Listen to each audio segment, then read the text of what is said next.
You are still watching This Morning on ITV, and of course, the voice you heard there is that of the Minister of Aviation, Hadi Sirika.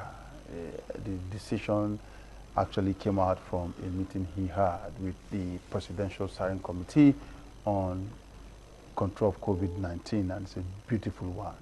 If you say Nigerians are on the red list and you want to bring your flight to come here and carry who?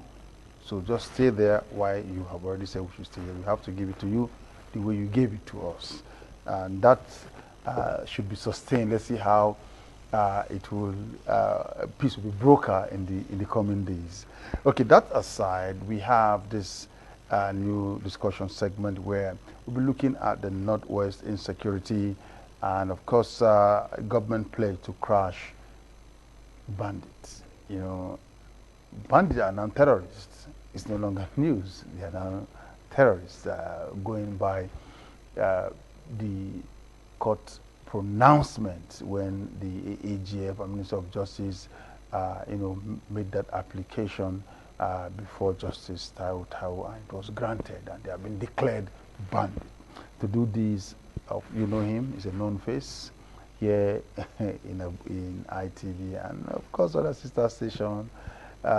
Jonathan Isaac is a security expert. Very good morning. Good morning to you, Mr. Joseph. Yeah, compliments. Same to you. Yeah, everybody's planning and preparing to travel to the village. Are you one of them? Well, I've always advised people, like last year, where you plan to travel, plan the alternative. If the road is not too smooth for you to travel, why not? Christmas is every day for people like us. You can celebrate Christ at any point. So traveling or not traveling, we are here and we are everywhere. Yeah, but when you travel, you are going to see old faces. Of course, you're going to see friends old and family faces, members. and you can still see faces at another time. It's not necessarily Christmas period. In fact, one of the good things about Christmas, you have to stay indoor and worship God. But we have, make it so emotional that this is a time to go visit friends. No. There are other days to visit friends because the road is not too conducive for traveling, and from what the experience of what happened last year, we're not trying to inject fears into Nigerians, but it is also good that you applied caution. If you have to travel, either travel early or you make an alternative plan to travel after. This is just my general advice. Yeah, then what about the activities? For many people, put the activities at the Yuletide so that people can use their holiday to actually grace the occasions. Yes, it's good. So at least two people who you've not seen for a long time come to grace your occasions, come to visit you, and all of that. But you should equally have them in mind that there's need for them to return back. Farewell. There's a popular musician that said that the money he pays the park is not for accident, but it's for a safe journey. So if at the end of the day people visit you or pay homage or at the same time attend your programs and they cannot return back with peace, then you should know that you've not done them well as well. You even feel guilt, feel the guilt of it. So it's a give and take thing. If you look at it, instead of making it look at as if you're the one doing the occasion for Christ, because the whole thing is for Christ. You're not doing the occasion for Christ. So why must you put your preparations knowing the insecurity in turn, and you don't want to endanger the life of others? People that does not visit you or does not attend the program then does not mean they hate you. They equally try to visit you at the appropriate time. Okay, now let's look at Northwest spate of insecurity. Is it improving? Well, I think Mr. President have taken one step in the right direction with the nominations and the committees through the Office of the National Security Advisor and paying the visit to the Northwest region to come up with recommendations. I believe the adjoining weeks, these recommendations should be out so that Mr. President can take a look at it and know what should be implemented. But I want to equally say that while they are doing that, they should equally see that the spate of killings is becoming much, and our militaries are dying on daily basis. Unfortunately, they have not been able to stem strongly what should be done to those that are even caught in the process. So I believe that the National Security Advisor with this committee cannot, should be able to consult widely with the National Assembly, because I think there's also need now for the National Assembly to wake up from the slumber and come up with recommendations or policies or law that should be appropriate as to what should be done to terrorists. You know, remember when I spoke with you the other day, I told you that the pronouncement of their names or anything, the change of the names does not matter. One thing that should be looking at is the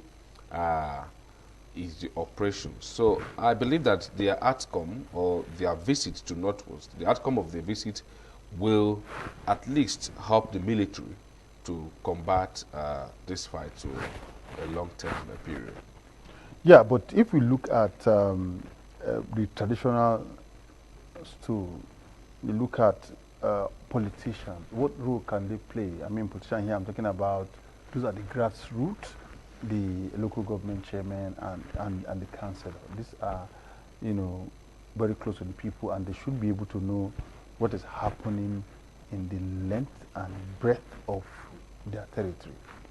You see, it's unfortunate that they're not consulting widely with the local stakeholders. Remember the other day, I made my recommendations known that it is time that our National Security Council, Mr. President, the National Security Advisor, the time has come for them to consult widely with the local stakeholders. And that I always referred in my research jobs, I always term it as osmotic method. You have to start from the lower concentration to the higher concentration. So if you want to understand where the issues are, you have to consult with the natives. And the natives, you cannot exclude the chairman, the local government chairman from these natives. When you come to the council at the local government level, it is the councillors that form the council. So for any law to stand in or to be strong, or for a very good consultations, you go to where the natives are concentrated so that you can have first-hand intelligence from them. They know who is who. They know what is going on in the local government, just as some people cannot just air out because of those that back them. Because you see, some persons back them. Some persons stays at the Federal Capital Territory and back crimes, and because they don't want to build their camp in the Federal Capital Territory, some build their camp somewhere, and you see, that's where they operate from. Take, for instance, the issue of a baby factory. You see, it's not common in Abuja. Some persons build these things, sorry to say, around the east and all of that, so that when they visit the place, they know what to do. But the natives know that this is the man or the woman that owns this factory. So they can point out to you, these are those that are running this factory. So same it takes with when it comes to insecurity. The National Security Advisor just needs to calm down. Because there's this at the point we are now, there's something like position. Everybody have to use diplomacy. You have to come down to the understanding of the natives and say, this is what we want. If we said, let us continue in this process, our country, your community, your society can never be well. So let them come and say, who is this? They can tell you, you see, this man is this woman is this. And that is where the local government chairman have all the intelligence.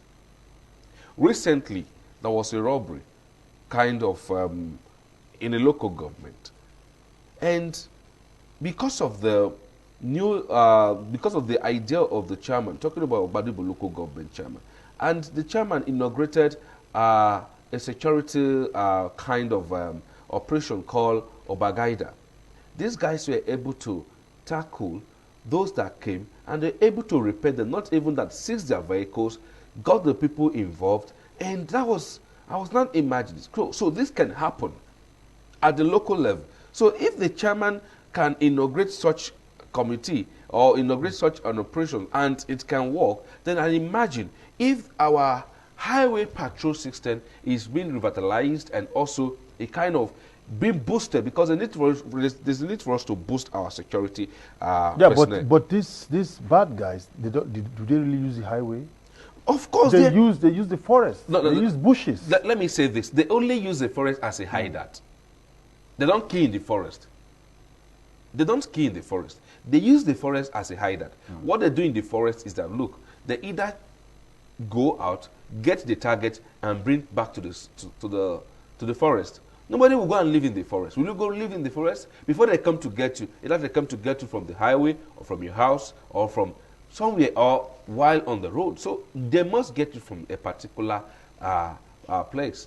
So now, if we come up with what we used to do or what we used to have as the highway patrol system, because these guys, like I told you, the Obagaida operations were on their usual operations.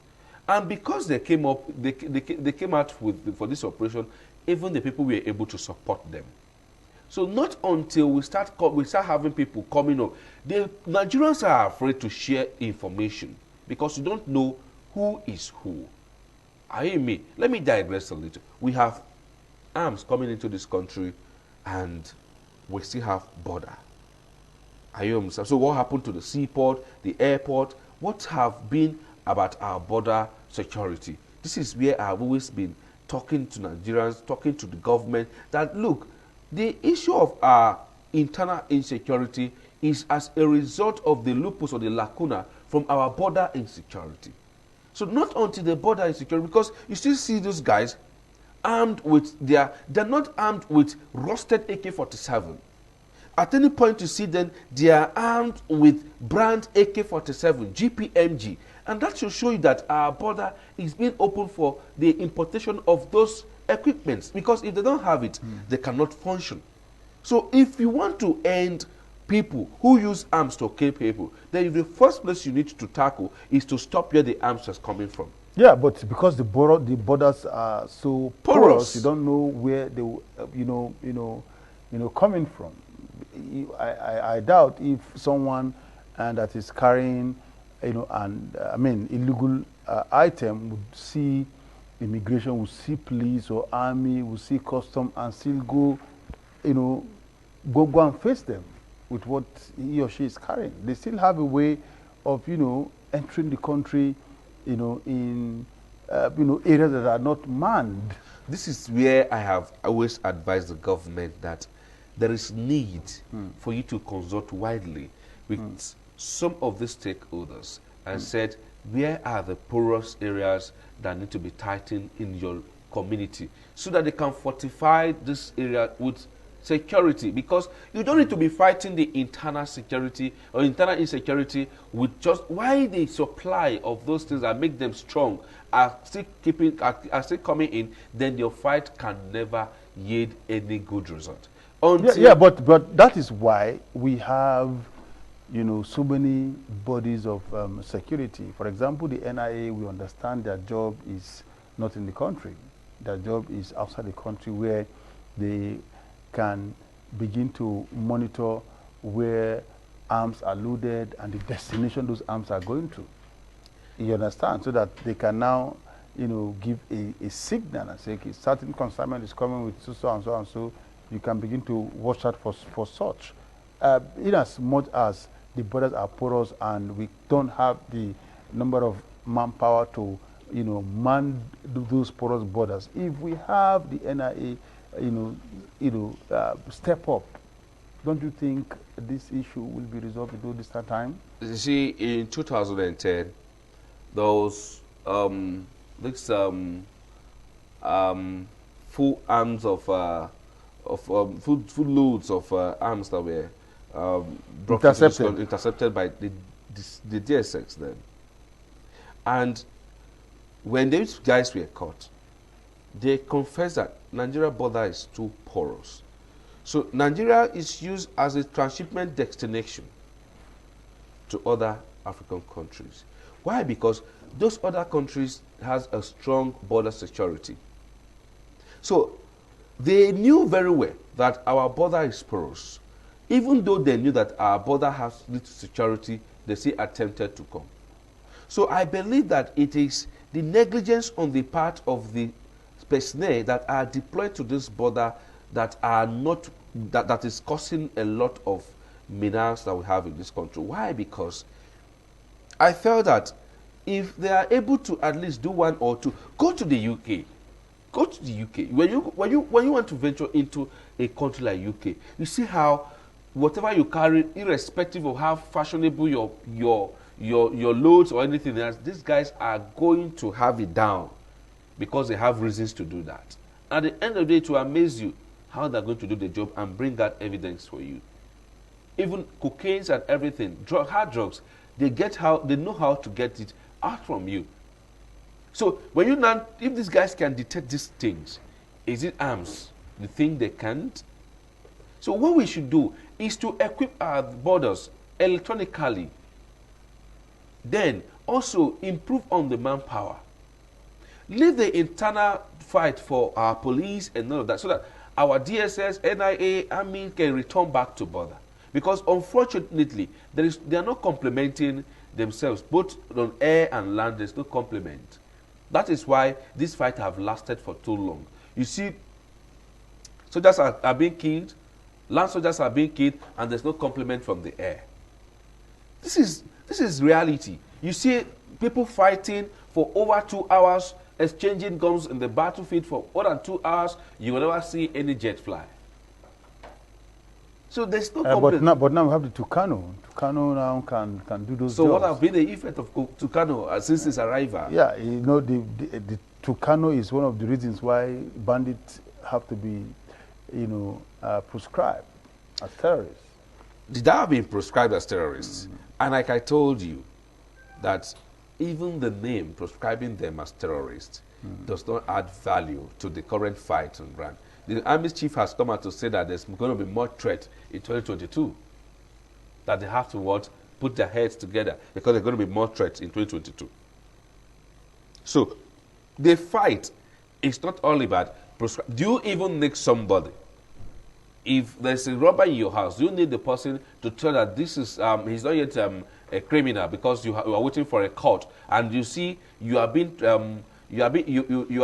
threatened by his actions. Then you now want to wait for court to come and declare him a criminal before you kill? No. So do they need to wait for the court to come and prescribe them as terrorists before what happened in ND? Let's take a look at that report now, where FG is you know, fighting hard to tackle the over 35 you know, border points in this country. Let's have that report. Okay. Kidnapping has been the major security challenge in Nigeria. Many Nigerians have been calling on President Muhammadu Buhari to profile bandits as terrorists. This is a gathering of selected officers and men of different paramilitary agencies under the Ministry of Interior to brainstorm on how to tackle and combat terrorism financing and money laundering in the country. Speaking, the Minister of Interior, Rauf Arobeshola, says the federal government is working to empower security agencies on tackling the menace. For his part, the Director General, Nigerian Financial Intelligence Unit, Modubo Tukur, says there are 72 places banditry are active, adding that it will be over by April next year. With the work we did today, is only the kidnapping and the banditry that is very active. And the terminal date for them in our record is March, April 2022. It's not possible. It's not possible to stop it before then. As of today, I can tell you authoritatively, banditry is operating in 72 places in this country actively, 247 on crime map. And out of them, more than 35 places are used for smuggling weapons. For their part, the Commandant General, Nigerian Security and Civil Defense Corps, NSCDC, Ahmad Abubakar Audi, and CG Immigration underscore the importance of synergy in fighting terrorism-related issues within the country. The crime of money laundering and terrorism, financing and organized crime which may be nurtured by a process of illegal oil bunkering and pipeline vandalism. Therefore, the Corps has expanded its scope of investigation to the need for seamless and more successful collaboration among relevant security agencies and other stakeholders. This must be predicated on the understanding that even though the statutory responsibilities of the respective agencies are unique to them and clearly preserved, there is the necessity that such agencies carry out their functions in a complementary manner with a view to achieving set objectives. The Nigerian Financial Intelligence Unit (DG) earlier gave the figure of stranded Boko Haram members at 14,400. Al-Hassan Bala, ITV News, Abuja. Yeah, okay, now we've heard it from officials of the federal government there, promising that come April next year, issue of banditry will be a thing of the past. Well, this is, I don't want to call it procrastination, or I don't want to say that, you should remember that this is not the first time we are hearing this. I wish them well in this, but for you to end banditry, what are the factors you have factored in before you come into this conclusion of ending banditry April 2022? I want to believe that this projection is not fitting to what the security expert is looking at the moment, because there are certain things that need to have come to play. What are those things that needs to come to play before we talk about a deadline or an ultimatum to end banditry? Thank you. Have you been able to ascertain the flashpoint? I mean, you can authoritatively tell Nigerians that we have maybe 200 or 50 operating points of banditry in this country. Have they been able to map out and give us the map and see that this is where banditry operates, even though we understand that they have regions like the northeast, the northwest, where they operate, and all of this is they know regions. But do you know quarters aside the Abuja Express Road, Abuja Kaduna Express Road, that they get to know that this is where they operate? But did they know different camps and forests that banditry are currently occupying, that they stayed in this country? Until you come up with this analysis, then you can now at least know that this is where we can start our business from. This is where we can start our clearance operations from. They have not even come to clearance operations. Then you now come up and tell us that you are ending banditry in 2022, when there are still part of negotiations still going on. You are not going to negotiate to end terrorism. You understand me? So at the point when you see that they are surrendering, you see few individuals come to surrender, at a point does not give you the hope that by 2022 you are going to end banditry. So you should at first come up with a map. Digitalize the map. Let Nigerians know that this is where banditry operates and this is where they are. At least when you have even come to do that, it's going to help the security agencies. But how can that be possible when they are what do you call it now? Their base is not static. Where their camp is not static. Where they move like nomads. That is where you can. That is where I told that ending the whole thing, like as it has been projected, or 2022, is a wishy-washy. Are you me? So we should not just look at it that we are going to end banditry and we just make certain statements. People start looking at us. Even the international community start looking at us and say, do they even know what they are saying? Terrorists, people terrorizing the country is what we want to end in 2022. When these guys, for the past 2 weeks, have held a particular location, hostage for over 2-3 hours, they are operating, and there is no interception from our military or paramilitary or from our police. Is it that the people that you're going to end in 2022? So what are the strategies that they have mapped out? Because when they make certain statements, they make these guys to even go annoy. Yeah, most time they will tell you is security strategies are kept, secret. But it should be filled. Yeah, so that it should be filled, so that the terrorists don't know the plans of the government. So if they say next year it's going to be a thing of the past, it be possible that your idea must have been taken into consideration and they have done their mappings. Perhaps they're even going to deploy, ultra-modern technology for tracking of these terrorists. Well, we have always hoped for that the modern technologies that should have been deployed to our various borders. Not like you see that the man talked about 35 borders, how porous they are, and they'll be using them. If we have drones on our border, even if we cannot have it around the whole border, but if we have at least up to 3 or 4 border drones around the border, it should have helped us to at least detect and know what to do. Like I've always advised, the National Security Advisor should come up with a template so that our borders can be mapped out electronically. And the Office of the National Security Advisor should be in charge of, at least to be in the monitoring room of how these borders are being checkmate, whether or not our personnel are doing their job or not. You should know, because you see a man come to a border with a large scale of cocaine or arms, he will come and tell you that this is what I want to do, and give these guys give these officials 20 million, 30 million naira, 5 million naira, 10 and an allegation. And no, it's an allegation, but I want to make that allegation become a reality, because the excess of these things, small arms and all of that in the country is becoming alarming. So we need to know whether our personnel are actually working for us or they are working against us.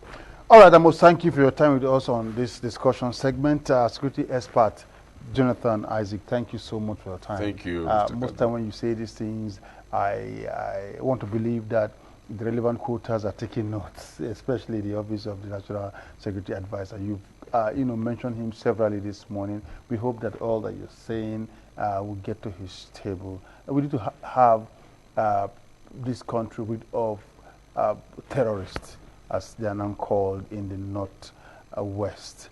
So we'll take a quick break. Then when we come back, it shall be time for another discussion segment.